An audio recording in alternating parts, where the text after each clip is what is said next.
एक बार श्री रामानुजाचार्य जी ने मन बनाया, बोले कि मैं जगन्नाथपुरी में जो जगन्नाथ भगवान के पंडा पुजारी हैं, इन सबको मंदिर से बाहर कर दो। क्यों? बोले ना नियम का ध्यान, कभी कभी आप जगन्नाथपुरी जाओ तो ठाकुर जी का शयन पूछो, कितने बजे शयन होता है, कोई समय नहीं। कभी 10 बजे सो रहे हैं, कभी 11 बजे सो रहे हैं, कभी 12 बजे सो रहे हैं, कभी 1 बजे सो रहे हैं।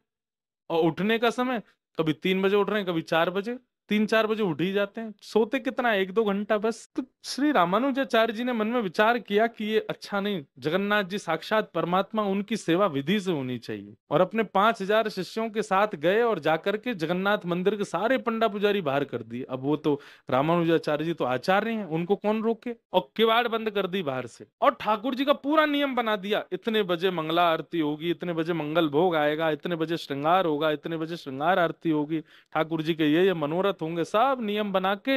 और 5,000 शिष्यों को पूरे मंदिर में सेवा में लगा दिया। 3 दिन हो गए।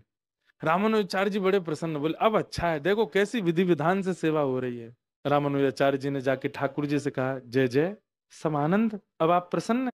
ठाकुर जी बोले, मुझे प्रसन्नता नहीं। बोले क्यों? अब तो विधि विधान से सब कुछ चल रहा है, अब क्या दिक्कत है आपको? ठाकुर जी बोले, तुम बढ़िया प्रसाद बना रहे हो, बढ़िया सुला रहे हो, खिला रहे हो, सब कर रहे हो, पर ये सब उड़िया पंडा पुजारी जो उड़ीसा के हैं, ये सब मेरे सामने आकर के, और जब अपनी भाषा में और मटक मटक करके हरी हरी बोलो, हरी हरी बोलो जब बोलते हैं ना, मुझे उसमें बहुत सुख मिलता।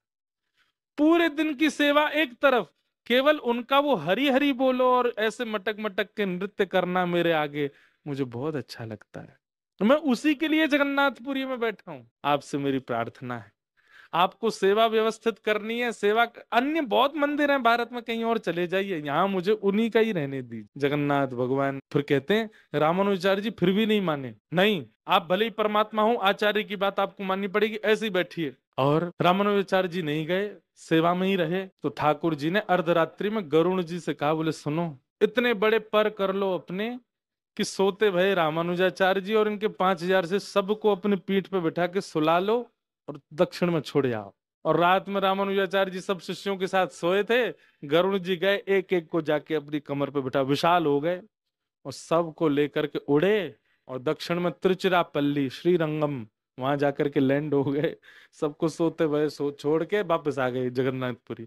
अब यहाँ रामानुजाचार्य जी के सुबह ब्रह्म मुहूर्त में नेत्र खुले, नेत्र खोल करके देखा तो समुद्र अंतर्ध्यान, कावेरी जी प्रकट हो गई, सारे घर दरवाजे सब बदल गए। सब एक दूसरे से पूछ रहे हैं, कहाँ आ गए, कहाँ आ गए? तब सबने देखा, बोले राम राम राम, हजारों किलोमीटर दूर दक्षिण फेंक दिए। रामानुजाचार्य जी बोले, जय हो नाथ, रीझ